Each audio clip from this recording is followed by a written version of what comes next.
Hi, everyone. Judge Andrew Napolitano here for Judging Freedom. Today is Thursday, December 18th, 2025. Professor John Mearsheimer will be here in just a moment. What are the consequences, the unintended consequences of a thoughtless and needless war? But first, this. History tells us every market eventually falls. Currencies collapse. And look at where we are now. 38 trillion in national debt. Stocks at record highs defying gravity. So what happens next?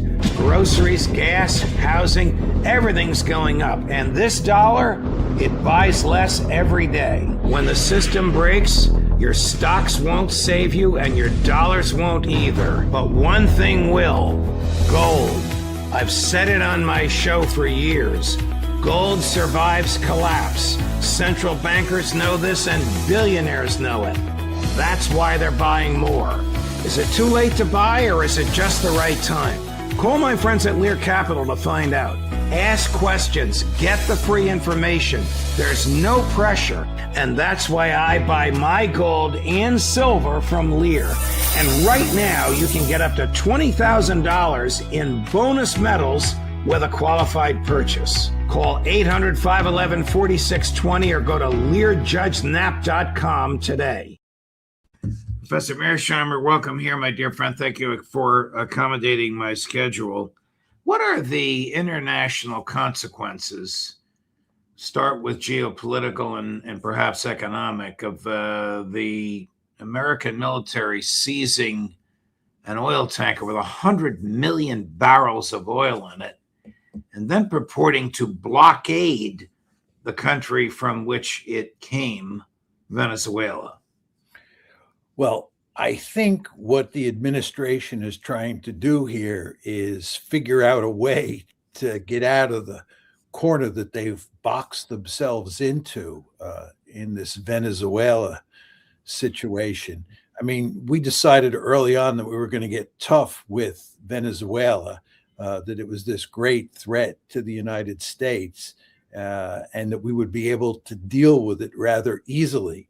But that's not proved to be the case at all. And what you see the Trump administration doing is fishing around for a way to deal with this problem. And that basically means getting rid of the Maduro government and taking this huge problem that we've created off the table. And you remember at first, Trump was talking about the fact that the CIA was operating inside Venezuela. And then he escalated further, and we started destroying those boats and killing innocent people on board those boats. Then he started talking about a land invasion, or hinting at a land invasion.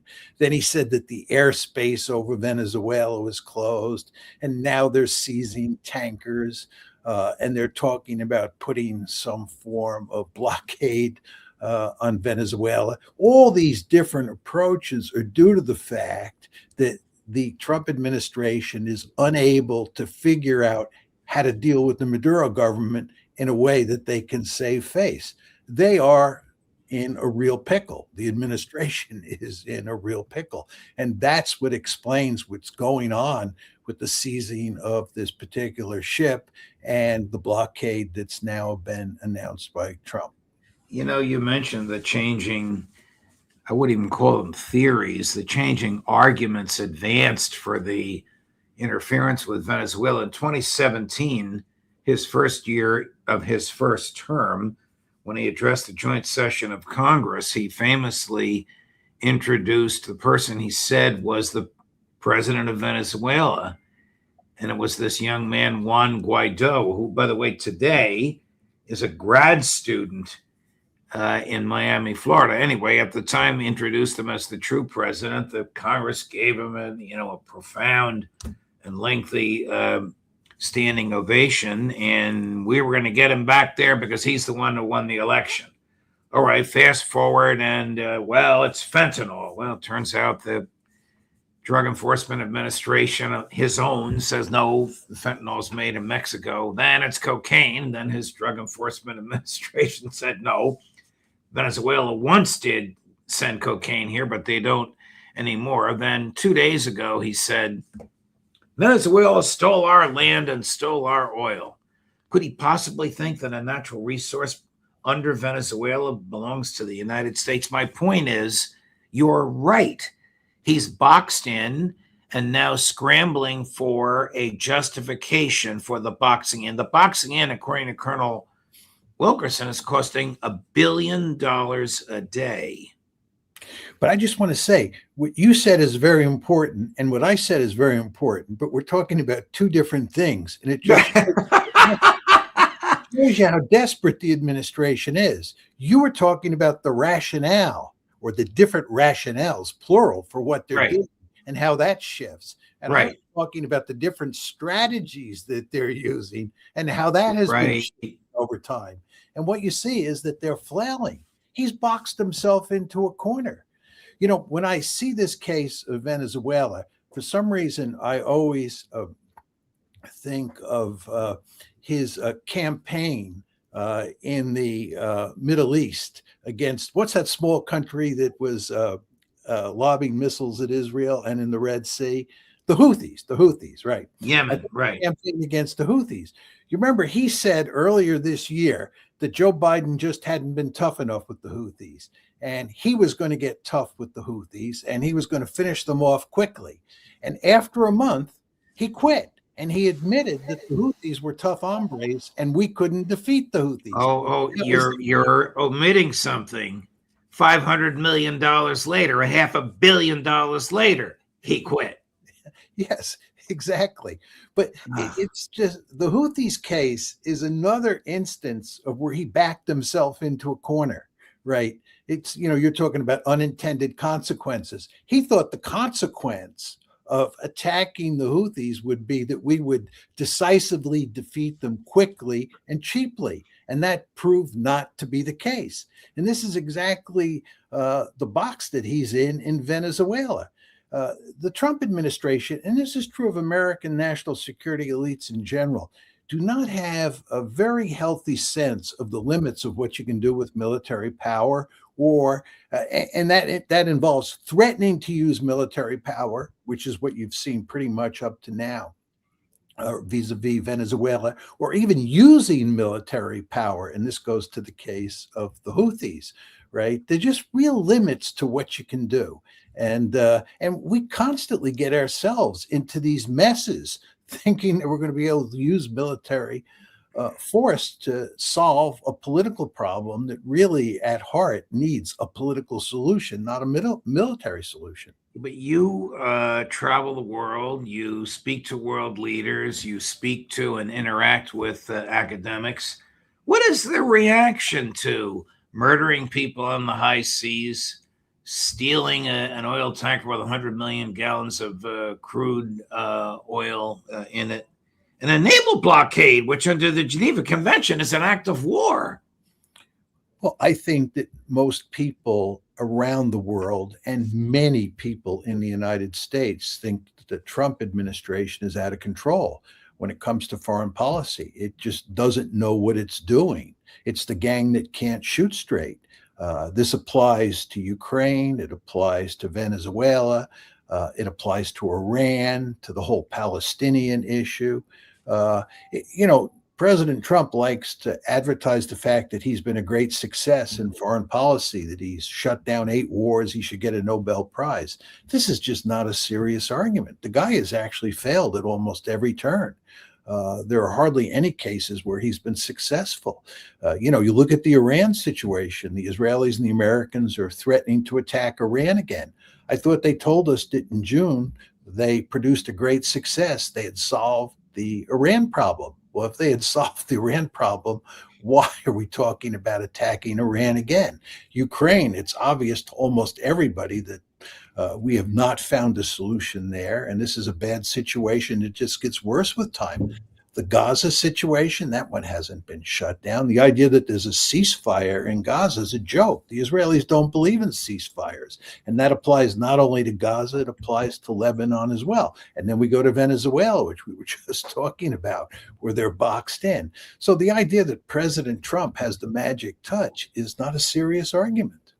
Well, Whatever became of Tony Blair as the Governor General of Gaza and Donald Trump as the president of the Gaza Peace Board? Trump is Well, more concerned with changing the name of the Kennedy Center, which they purportedly did today, to the Trump Kennedy Center. I mean, this peace board that he was going to set up to run Gaza, that's nowhere, right? And then he was talking about bringing in an international force to maintain peace in Gaza. And they can't get any country to ante up troops to send in until Hamas is disarmed. And they can't disarm Hamas because Hamas won't disarm until there's a meaningful Palestinian political authority in control in Gaza, and there's some sort of meaningful political horizon at the end of this diplomatic process, and there is none. So Hamas is not going to disarm, and it's highly unlikely that any country is going to put peacekeepers in there. And the end result is we're nowhere inside of Gaza. Which is exactly what you'd expect. And again, as I said a few minutes ago, the Israelis violate this ceasefire on a daily basis, as they violate the ceasefire in Lebanon on a daily basis. Let's switch over to Ukraine. 2 days ago, or earlier this week, Chancellor Merz at a meeting in Berlin in the presence of President Macron, Prime Minister Starmer, and Steve Witkoff and Jared Kushner and others pronounced a proposal for a ceasefire in Ukraine. Now, as soon as I heard him say ceasefire, I knew immediately, no matter what followed it, it would be rejected by the Russians. You know that. They've been very clear. How many times did Dmitry Peskov and Sergei Lavrov have to say, we're not interested in a peacefire. We know what happens in a peacefire. The enemy regroups and rearms. We're not interested in a peacefire. Okay. But what followed was even more absurd. A Ukrainian military of 800,000 troops, supported by U.S. intelligence, no NATO, but EU troops in a neutral Ukraine. And are you ready for this? Russian demilitarization into Russia, 150 miles along the Russia-Ukraine common border. And when he said this, not a peep out of the mouths of Kushner or Witkoff. Well, what does that mean? It's very hard to say. I mean, it's just this is all just so nutty. I mean, Witkoff has visited Putin in person probably 5 times now. Yeah. And on December 2nd of this year, Witkoff and Kushner spent 5 hours with Putin. They spent 5 hours. And Putin surely told him what the Russian demands are. The Russian demands have not changed since the beginning of this war. Okay? So Kushner and Witkoff surely know what the Russian demands are. That's December 2nd. Then December 14th and 15th, you have these meetings in Berlin. And the Americans are there, Witkoff is there, and they come out of the meetings with some sort of set of proposals that is 180 degrees out from what the Russians want, and is an in-your-face statement to the Russians. Why would you do that? I mean, what's the purpose of Witkoff going to talk to Putin if he's going to completely ignore what he says and then come up with opposing proposals? It just makes no sense at all. This negotiating process is going nowhere. It's a farce. It really is a farce. Well, Trump has boxed himself in. He has a Secretary of State whom he won't let negotiate with the Russians because they know, and he knows, that the Secretary of State is a neocon who would like to see the war continue. Instead, he sends 2 real estate agents who can't have a grasp of the nuances of diplomacy and history and culture when dealing with the Russians. Is it any wonder President Putin is fed up? I'm going to run a clip in where he really is fed up. In the clip, there's 2 translations of this Russian word. I don't want to get too deep into the grammar, but one translation is political lackeys, and the other translation is piglets. Watch this, cut number 18. Everyone universally believed and thought that they would utterly destroy and completely break up the vast nation of Russia in a very short period of time, expecting a swift and decisive outcome. And the European political lackeys immediately joined in this work of the previous American administration, hoping to profit from the collapse of our country, to take back for themselves something that had been lost in previous historical periods and try to take revenge. As has now become abundantly clear to everyone, in recent times, all these numerous attempts and all these profoundly destructive plans against Russia have completely and utterly failed, without exception. Angry? Probably angrier and getting fed up, Professor Mearsheimer. Yeah, I find it hard to believe that it's taken him this long to get this angry. It should have happened much earlier. These shenanigans have been going on for so long now that it's hard to believe. It's hard to believe that Putin has put up with this.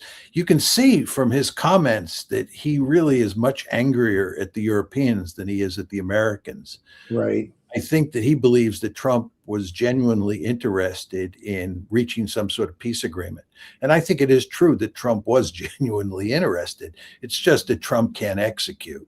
And the Europeans made sure that he did not execute. The Europeans have played their hand very well, as has Zelensky, and they've thrown all sorts of monkey wrenches in the diplomatic process. And the end result is there's no deal. But Putin is really angry, as are his lieutenants, with the Europeans, and that's reflected in his calling them a bunch of piglets.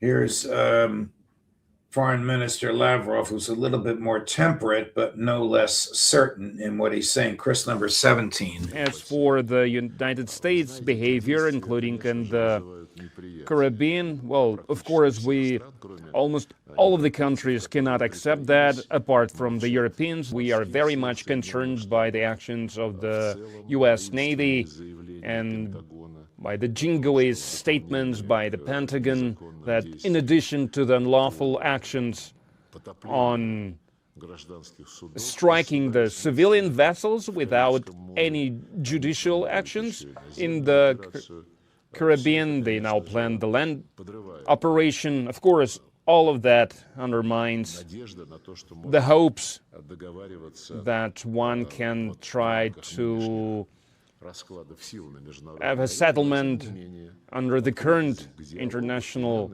system. Hopes that one might have a settlement under the current international system. Russians speak for grand reset between the United States and Russia, disturbed by what's happening in the Caribbean, Professor.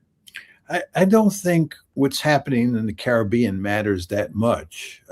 It matters on the margins. I think the Russians know from their dealings in Ukraine with the Europeans, with the Americans, and with the Ukrainians that this one has to be settled on the battlefield. I think the Russians are fully aware of that. There's not going to be any diplomatic solution to this war. It's going to be settled on the battlefield.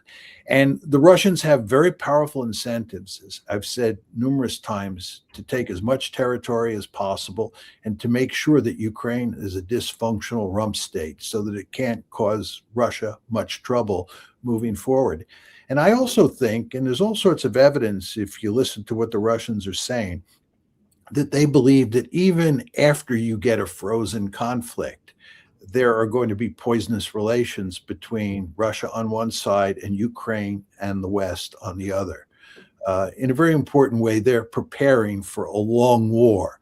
That war will not be hot all of the time. It will be a cold war for a substantial portion of the time, at least after you get a frozen conflict.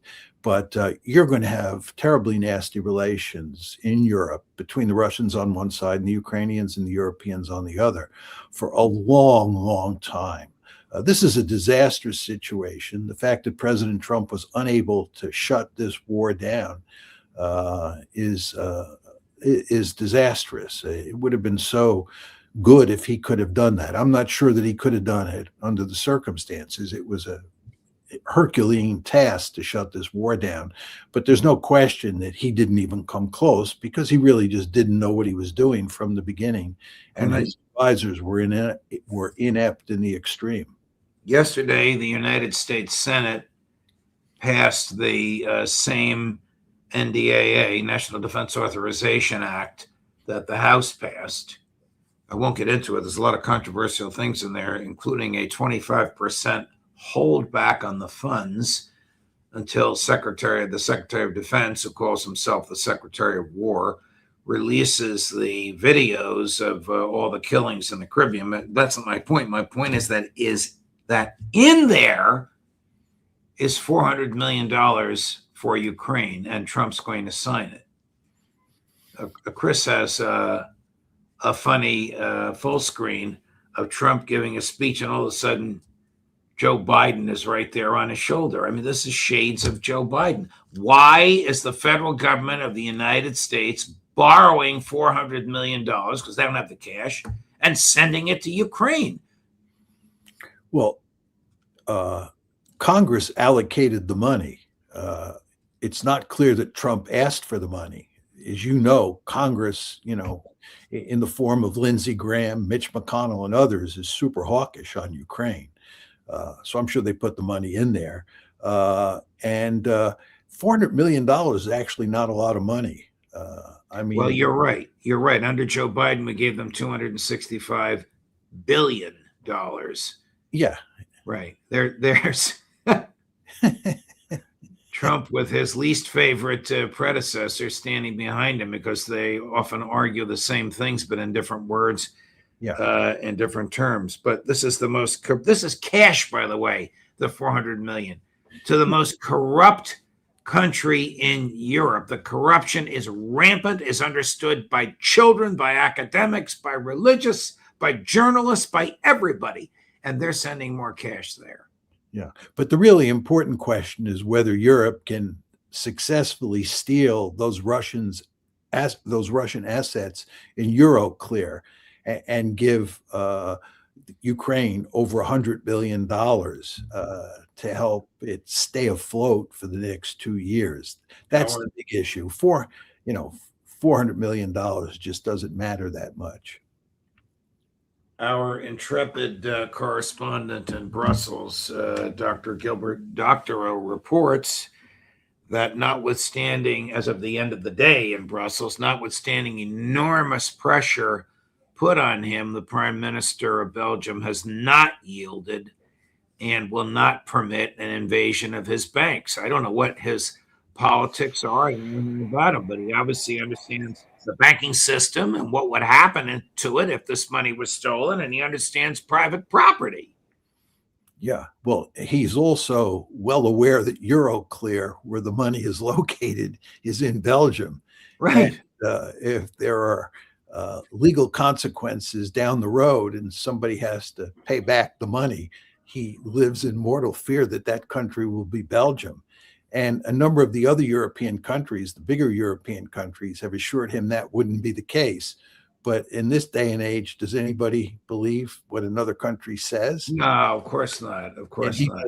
I would also note to you just quickly, Judge, I count about 7 different countries that are opposed, 7 European countries that are opposed to stealing the money.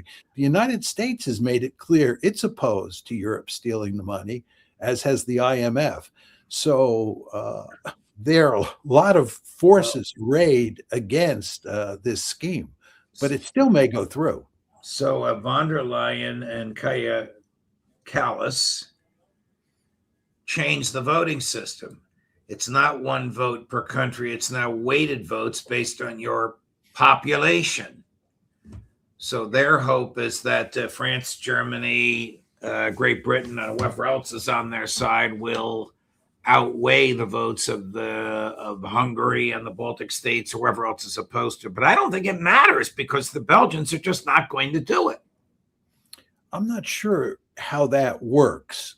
I think the major countries that are pushing this scheme forward are just very fearful that if there's that much opposition, including from Belgium, which houses Euroclear, this will cause all sorts of problems down the road. My sense is they can ram it through anyway, even if Belgium doesn't agree. But how are they going to get it out of Euroclear? They'd have to hire bank robbers. I wouldn't put that beyond them. Yeah. If the United States invades Venezuela, do you think that the Trump administration and the Hegseth Pentagon have thought about the unintended consequences? I think they've thought about the consequences. You don't even have to go down the road of unintended consequences. The consequences are pretty obvious. It would be disastrous. It's a huge piece of real estate.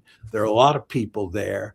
The terrain is not exactly ideal terrain for invading and conquering a country. There would be a lot of resistance. And furthermore, once we got in there, how would we get out? As you and I know from much experience over time, it's very easy for the United States to get into places like Vietnam, Iraq, and Afghanistan, but getting out is another matter. And I think getting involved in a place like Venezuela and then trying to do social engineering, because you want to understand that if we invade Venezuela, our goal is not to sort of go in and capture some trophy and then get out. Our goal is to go in and do social engineering at the end of a rifle barrel. We know what the historical record tells us about how successful we are at doing that sort of thing. And the answer is that we hardly ever succeed. We fail almost every time. So I think it's extremely unlikely that we will invade with large-scale ground forces.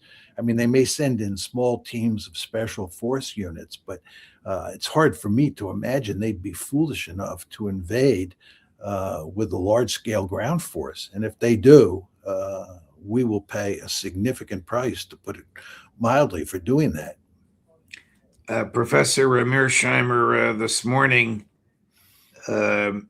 Judging Freedom had in 2025 99,500,000 views. So we are on the cusp of breaking that 100 million mark for the second consecutive year. It'll probably happen either over the weekend or sometime on Monday or maybe Tuesday.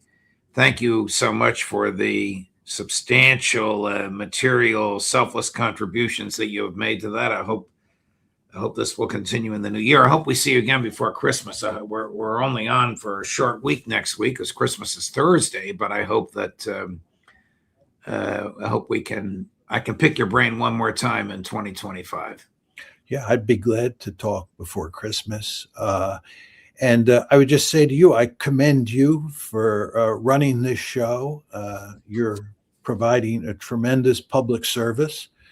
Given that we live in a world where the mainstream media does not serve us well, does us one disservice after another. I think it's just wonderful that there are people out there like you who have platforms that invite, all sorts of people like me, Jeff Sachs, Max Blumenthal, Aaron Mate, and so forth and so on, onto the show. We, I think, collectively do a lot of good. I think we do. We do have our detractors, though, but I think we do collectively a lot of good. Thank you, Professor Mearsheimer. Have a great weekend, and Chris will find a way for us to do this one more time in the first half. Chris can do anything. He'll find a way for us to do one more segment in the first half of next week. Okay, Judge. Have a good day. Thanks. You as well. All the best. Tomorrow, Friday, the end of the day, the end of the week at 4 p.m. with Larry Johnson and Ray McGovern. This will be the last one of the year. The Intelligence Community Roundtable. Justin Napolitano for Judging Freedom.